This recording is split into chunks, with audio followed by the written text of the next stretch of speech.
Welcome to PCS exam गुरु। आज हम मिडावल history की जो प्रैक्टिस सीरीज कर रहे थे उसको कंटिन्यू कर रहे हैं। नेक्स्ट 20 को आइए शुरू करते हैं।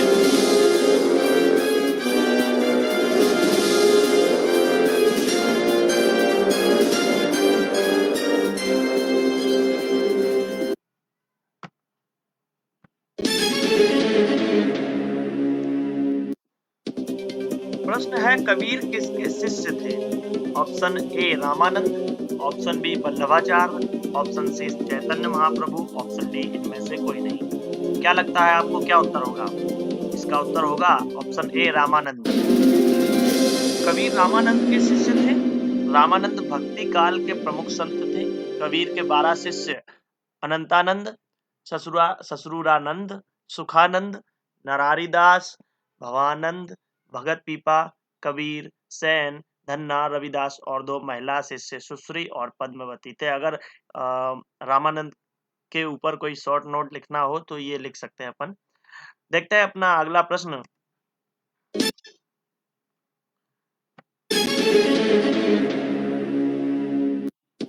अकबरनामा किस भाषा में रचित है? Option A Farsi, option B Chagatai, option C Urdu, option D Hindi. तो सभी जानते हैं इसका उत्तर है ऑप्शन ए फारसी।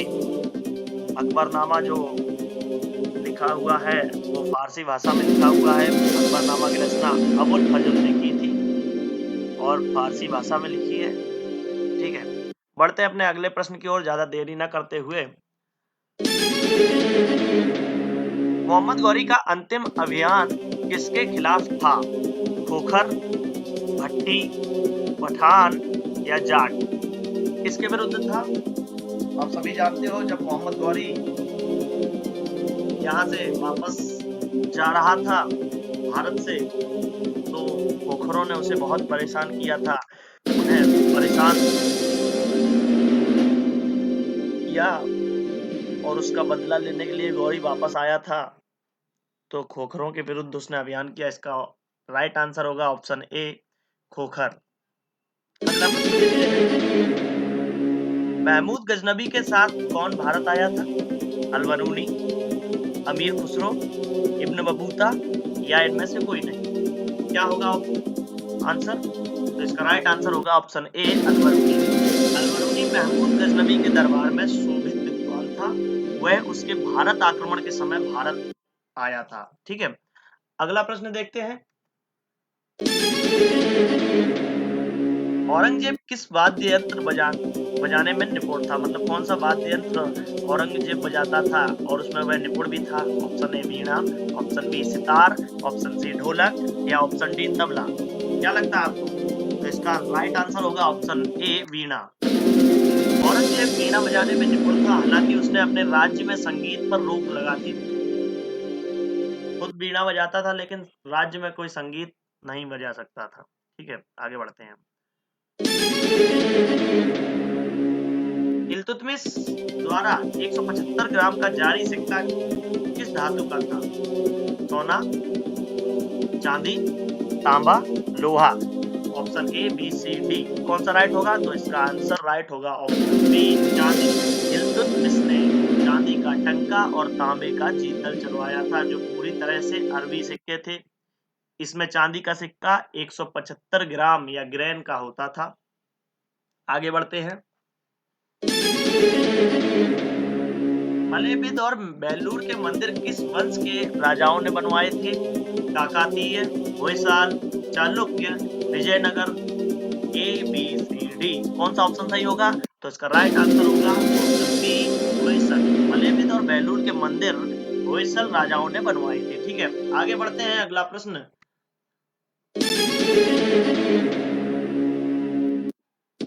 निम्नलिखित में सही क्रम क्या है?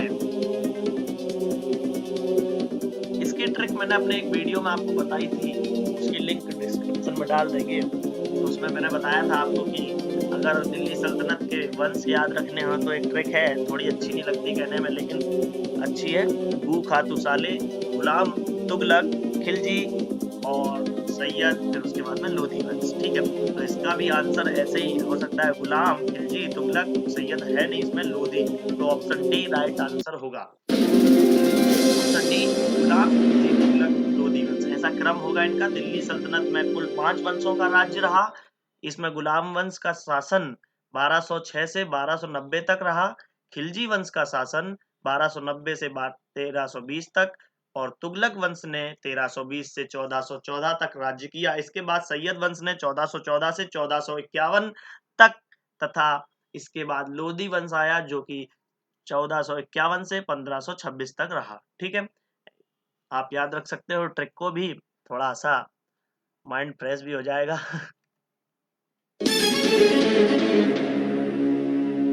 1576 का वर्ष किस युद्ध के लिए प्रसिद्ध है? ऑप्शन ए हल्दी घाटी, ऑप्शन बी तराइन का युद्ध, ऑप्शन सी पानीपत का युद्ध, या डी इनमें से कोई नहीं। तो इसका राइट आंसर होगा ऑप्शन ए हल्दी घाटी का युद्ध। हल्दी घाटी का युद्ध 21 जून 1576 को राणा प्रताप और अकबर के सेनापति मान सिंह के बीच हुआ था। यह एक ग्रंथ भी लिखा गया है इसके ऊपर, हल्दी घाटी, श्याम नारायण पांडे द्वारा रचित है, और वर्तमान में मनोज मुंतशिर जी इसको पार्ट टू पार्ट यूट्यूब पर अपलोड भी कर रहे हैं, आप उसको भी सुन सकते हैं। पानीपत का तीसरा युद्ध किनके बीच हुआ था? ऑप्शन ए राजपूत और मराठा, ऑप्शन बी राजपूत और अफगान, ऑप्शन सी अफगान और मुगल, या ऑप्शन डी मराठा और अफगान। आपको क्या लगता है इसका आंसर? सही आंसर इसका होगा मराठा और अफगान। पानीपत का तीसरा युद्ध सदाशिव भाऊ, कौन? सदाशिव भाऊ की मराठा सेना और अहमद शाह अब्दाली की अफगान सेना के बीच हुआ, जिसमें मराठों की हार हुई और उनके 60 से 70 हजार सैनिक मारे गए, उनके कई योग्य योद्धा भी मारे गए। इसमें अफगानों का रुहेलों अवध के राजाओं ने साथ दिया, जबकि मराठों को राजपूतों और जाटों का साथ प्राप्त नहीं हो सका था। ठीक है, आगे बढ़ते हैं। अगला प्रश्न, आगरा की कौन सी इमारत मॉस्को के सेंट कैथेड्रल की तरह है? मॉस्को के सेंट कैथेड्रल की तरह कौन सी इमारत है आगरा की? ऑप्शन ए दिया है मोती मस्जिद, ऑप्शन बी दिया है ताजमहल, ऑप्शन सी दिया है लाल किला, और ऑप्शन डी दिया है इमादुद्दौला का मकबरा। क्या होगा इसका राइट आंसर? आइए देखते हैं। इसका राइट आंसर होगा ऑप्शन ए मोती मस्जिद, जो कि मॉस्को के कैथेड्रल की तरह, सेंट कैथेड्रल की तरह है। आगे बढ़ते हैं अगले प्रश्न की ओर, देखते हैं क्या है। बहमनी साम्राज्य की राजधानी कहाँ थी?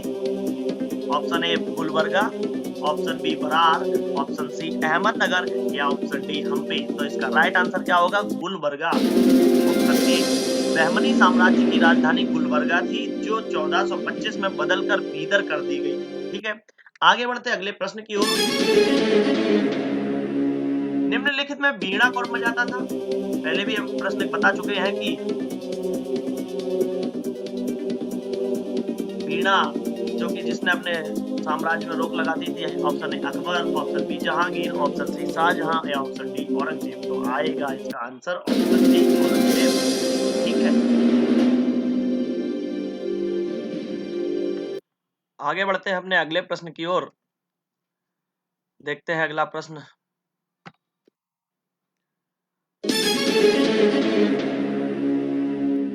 तुंगभद्रा के तट पर कौन सा साम्राज्य विकसित हुआ? तुंगभद्रा के तट पर कौन सा साम्राज्य विकसित हुआ? ध्यान से पढ़ना दोस्तों, एक नदी है तुंगभद्रा, इसका तट है, कौन सा साम्राज्य विकसित हुआ? तो option A Vijayanagara, option B Bahmani, option C Chalukya, और ऑप्शन डी चोल। इसका राइट आंसर क्या होगा? आइए देखते हैं। विजयनगर साम्राज्य, इसकी स्थापना हरिहर और बुक्का नामक 2 सगे भाइयों द्वारा की गई। यह मध्यकाल का सबसे बड़ा हिंदू साम्राज्य था। ठीक है, इसका आंसर क्या होगा? Option A Vijayanagara. मध्यकालीन इतिहास का अगर सबसे बड़ा हिंदू साम्राज्य कहा जाए तो कौन सा था? विजयनगर। ठीक है, अगला प्रश्न देखते हैं। सड़क ए आजम किन शहरों को जोड़ती थी? तो ऑप्शन ए आगरा और दिल्ली, ऑप्शन बी आगरा और काबुल, ऑप्शन सी आगरा और सासाराम, और ऑप्शन डी सासाराम और देवगिरी। तो इसका राइट आंसर क्या होगा? देखते हैं। इसका सही जवाब है ऑप्शन सी आगरा और सासाराम। सड़क ए आजम का निर्माण शेर शाह सूरी ने करवाया था, जिसे उसने अपनी राजधानी आगरा और गृह नगर सासाराम के बीच बनवाया। शेर शाह सूरी कहाँ का, मतलब उसका अगर गृह नगर देखा जाए, उसका घर कहाँ था, तो सासाराम बिहार में जो है, और वहीं पर शेर शाह सूरी का मकबरा भी है। ठीक है, आगे बढ़ते हैं अगले प्रश्न की ओर। निम्नलिखित में किसकी हत्या उसके बेटे ने की? राणा कुंभा, राणा प्रताप, राणा उदय सिंह, राणा सांगा। तो इसका राइट आंसर क्या होगा? ए या बी, सी या डी, क्या होगा? आइए देखते हैं। इसका राइट आंसर होगा ऑप्शन ए राणा कुंभा। राणा कुंभा की हत्या उसके पुत्र ने की थी। ठीक है, आगे बढ़ते हैं अगले प्रश्न की ओर, ज्यादा देरी न करते हुए।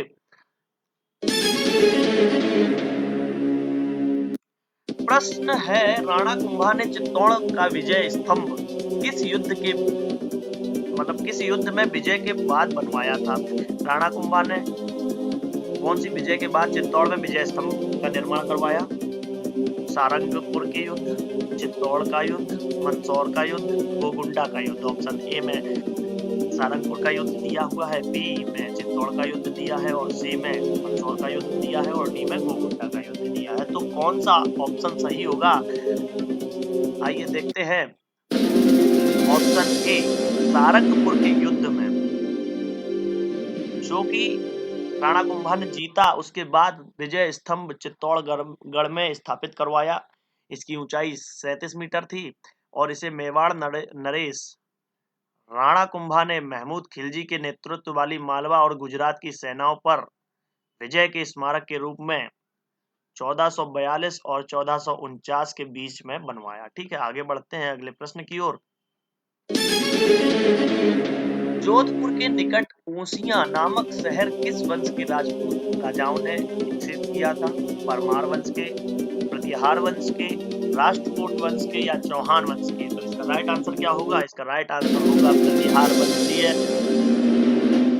राजपूत राजाओं द्वारा विकसित किया गया ओसियां का शहर, जो कि जोधपुर के निकट है। यहाँ नागभट्ट, मिहिर भोज जैसे राजपूत राजाओं द्वारा बनाए गए मंदिर भी हैं। आगे बढ़ते हैं अपने अगले प्रश्न की ओर। कृष्णदेव राय के क्षेत्र में वर्तमान के किस प्रदेश के हिस्से नहीं थे? Tamil Nadu option A, option B Kerala, option C Karnataka, या ऑप्शन डी महाराष्ट्र। तो कौन सा हिस्सा कृष्णदेव राय के क्षेत्र में नहीं था? महाराष्ट्र का जो हिस्सा था, ऑप्शन डी कृष्णदेव राय, जो कि विजयनगर साम्राज्य के सबसे महान शासक हुए, उनका राज्य वर्तमान तमिलनाडु, केरल, उड़ीसा, कर्नाटक, आंध्र प्रदेश में फैला हुआ था। बाबर ने कृष्णदेव राय को सबसे शक्तिशाली सम्राट बताया भारत का। पिछले वीडियो में हमने बताया है, एक प्रश्न आया था कि बाबर ने सबसे शक्तिशाली सम्राट किसे कहा है भारत में? तो कृष्णदेव राय को। और इनका साम्राज्य भी इतने 4 प्रदेशों में फैला था, 4, और महाराष्ट्र में नहीं था। आगे बढ़ते हैं।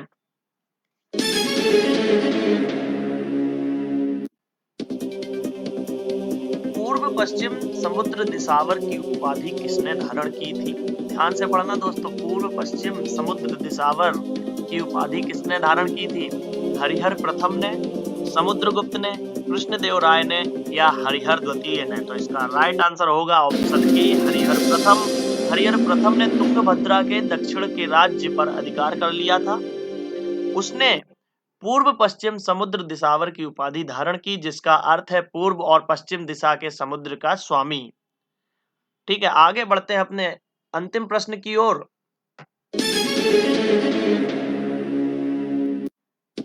फारसी इस्लामिक विद्वान कमालुद्दीन अब्दुल रज्जाक इब्न इसाक समरकंदी ने कितना लंबा नाम है यार, 1440 के दशक में किस भारतीय शहर की यात्रा की? किसने?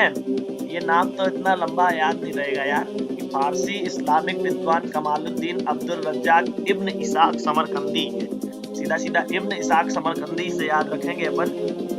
1440 में किस भारतीय शहर की यात्रा की थी इन्होंने? तो option A Calicut, option B Delhi, option C Agra, option D Jaunpur. तो 1440 में इन्होंने जो यात्रा की थी वो शहर था कलीकट। जो कमालुद्दीन अब्दुल रजाक इब्न इसाक समरकंदी नामक इस्लामिक जो विद्वान था उसने कलीकट की यात्रा की थी कब? 1440 में।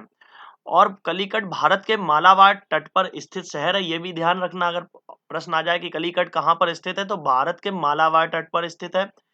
उसने कलीकट की संस्कृति के बारे में कई उपयोगी लेख लिखे हैं। ठीक है, ऑप्शन ए राइट आंसर होगा। तो ऐसे ही अनेक प्रश्नों के लिए बने रहिए पीसीएस एग्जाम गुरु के साथ। और अगर आप चैनल पर नए हैं तो please like share and subscribe जरूर कीजिए। अभी ऐसा ही चलता जाएगा और प्रैक्टिस सीरीज जो 1000 एमसीक्यूज की है तो ऐसे ही जारी रहेगी आगे के वीडियोस में। ज़्यादा लंबा वीडियो ना हो इसलिए 20 क्वेश्चंस सिलेक्ट करते हैं। हो सकेगा तो कभी 25-30 भी करेंगे। Okay, thanks for watching.